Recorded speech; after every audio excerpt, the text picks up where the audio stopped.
What do you want to become? What college do you want to go to? Who are you? These are the types of questions I've been asked, and have also asked myself as I've been getting older. But am I really even old? I'm only 16. So why do I feel so reminiscent and so jealous of how life used to be when I was a kid? When I had no responsibilities? When I was happy? Or does it just seem that way? What if it only seems happy because I only choose to remember the good parts of my childhood? Those thoughts I just illustrated were all real, yes. But did I linger in those thoughts? Well, no. It's okay to feel uncertain about the future. It's okay to be afraid of the unknown. It's okay to not be okay. But it's wrong to let those negative thoughts run our lives. As I've been going through my teenage years, I've slowly but surely found out more about myself and of the people around me. But recently, the overwhelming uncertainty of the future has been causing me to distress. I've been so scared because I don't know what I want to be, what college I'll go to, or what career I'll choose. I've been feeling so pressured because all my peers already have an idea on what their future would be like. I've been feeling confused and anxious because of the continuous taking of time, and that my responsibilities will keep on piling up, and life won't be how it used to be when I was little. But that's the thing.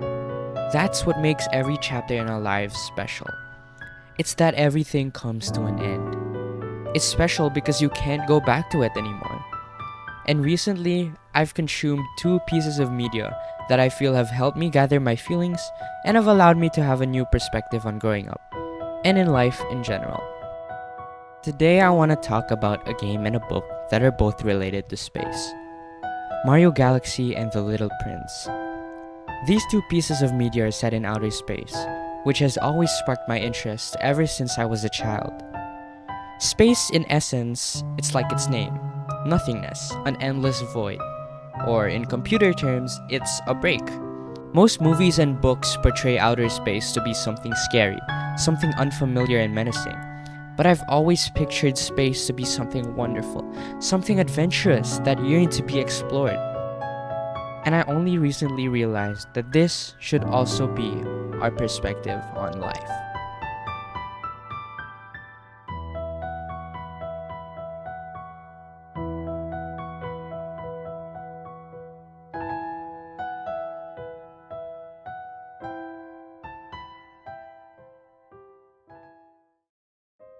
Earlier this year, I played a little game called Super Mario Galaxy. In this game, you explore a vast number of galaxies as Mario, and from the first look, it just seems like a game about the happy little adventure of a plumber in space. However, the more I paid attention to it, the more I realized the true message hidden behind the wackiness of Mario. There's a short moment in the beginning of the game. This. And wow, the first time I saw this during my playthrough, I thought little of it, but in retrospect, its subtle message just hit me very hard. Throughout the whole game, you, the player, is being continuously set off into unique planets and galaxies, one after another. Sometimes it may feel overwhelming to discover so many new ideas and experiences along your journey. But this game, it's different. It gives you a break in between each adventure. It gives you time. And that's what Mario Galaxy taught me. That's what this moment taught me. There's always time. No matter how busy and hectic life may get, there's always time to just exhale, to breathe. Take this moment to just appreciate the little things, even if the near future may seem hard. It's like that feeling after your birthday party. You're happy that you had fun, but at the same time you're sad that it's ending. And that's okay. You're alive, you're older now, a new person. This moment in Mario Galaxy is neither happy nor sad. It's a moment to just absorb, take a breather. It's that feeling when you only realize you're smiling because you slowly feel it fading away. There's also a storybook in Mario Galaxy, and I'd like to share it with you today. It's something so simply beautiful and delicate that it's hard to describe. As you progress through the galaxies in the game, you unlock a new chapter to read, slowly but surely building up to form a bittersweet story about a young girl named Rosalina. It's not a spectacular or complex story. It's simple, and that's why I love it so much. I find it relevant and just so real.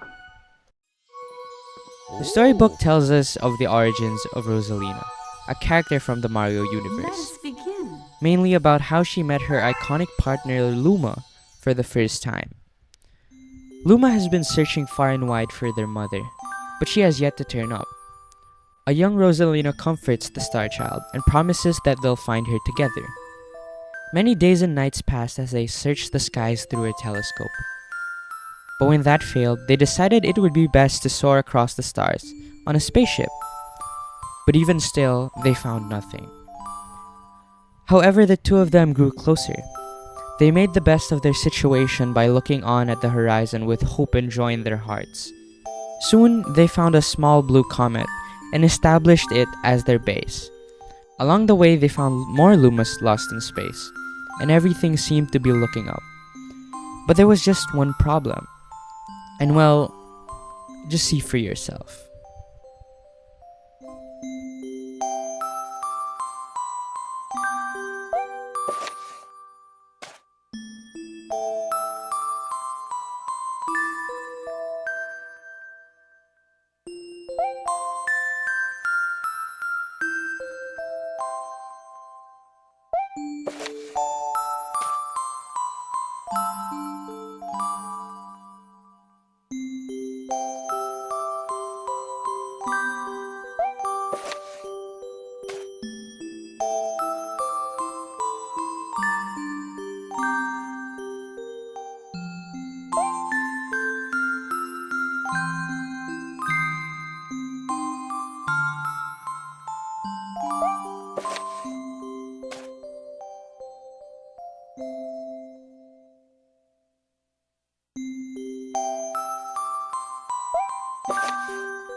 Despite how much fun she was having on this adventure, she wanted to go home.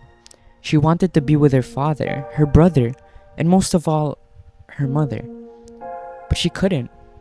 She could never go back to her mother, no matter how much she wanted to, because her mother is dead, and she's buried beneath the tree on the hill she loved so much. Her mother is gone, her family is gone, and she's lost in the far reaches of space. She realizes that she finally lost everything, and it crushes her. But in her moment of need, the Lumas are there to comfort her and remind her that even though she's dead, her mother isn't gone. She's part of her now, and that means she's always close by. The Lumas have a profound philosophy regarding death. They seem to welcome their own demise with open arms, not because they view their lives as meaningless, but quite the opposite. Lumas all have an end goal in life, a purpose to serve.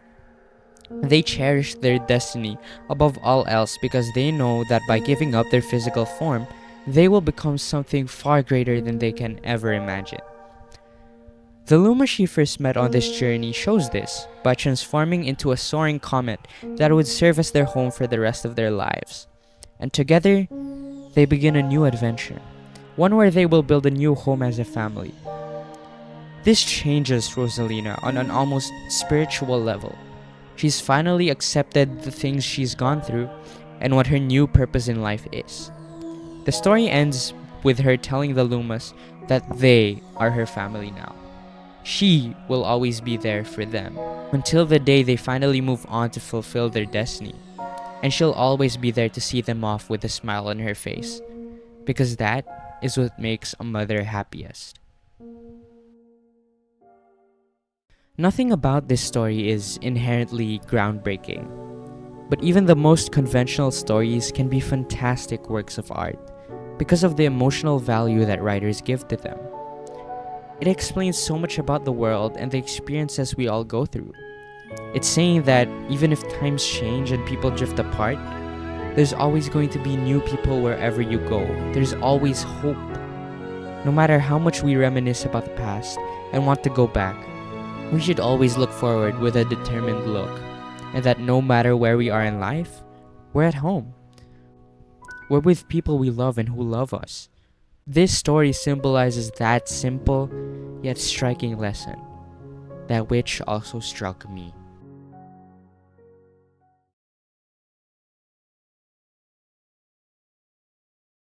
The Little Prince is a childhood book that only recently revealed itself to me again. For the longest time, this book has just been sitting in the back of my mind, but I never really noticed how big of a lesson the story really portrays. It teaches a lesson that's so incredibly relevant in today's world, and it's something that I really relate to and have learned from. This is a story about a man who crashes his plane in the Sahara Desert. As he attempts to repair his plane, he encounters a little prince with golden hair. The prince shares that he is from a distant planet, a small planet with a rose and 3 volcanoes. The prince then shares that he has traveled from planet to planet, meeting different and unique individuals. The man is dying of thirst, and the prince suggests that they walk in the desert to find a well. They eventually find a well, and the man's thirst is quenched. In the end, the prince returns to his planet, and the man returns safely to civilization. The majority of the story is immersed in a sense of isolation and solitude. The prince travels alone from planet to planet. Each planet is occupied by one individual, and a man crashes his plane in the desert. However, the story's essence shifts from solitude to friendship when the prince learns what it means to tame a fox. The fox explains that to tame someone or something means to set it apart from others like it, to treat it special and as an individual. The prince realizes that the rose on his planet is unlike any on Earth, and he learns to cherish it, leading to his return to the planet. The author also uses satire and caricatures to portray how different adults may view life. As the prince travels from planet to planet, he meets people who are characterized by their extreme flaws, such as the proud king, busy banker, drunkard, and lamplighter. Each of these individuals view their world and the surrounding stars differently. The author spends a lot of time talking about the stars. Stars can represent life, and in this story, the author illustrates that the stars, or life, have different meanings to different people. The prince views the stars as something that is free and to be enjoyed by everyone.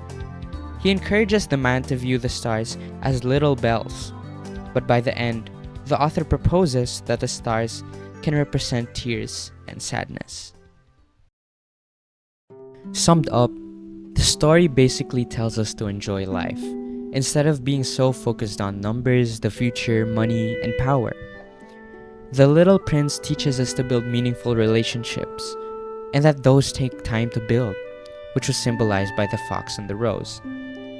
This is especially relevant to me in this time of my life where I'm transitioning into becoming an adult. I don't need to be scared about what the future holds, because the Lord will be by my side to guide me and to work things out. I don't need to focus on wealth or worldly success, because the connections we make are the most important thing.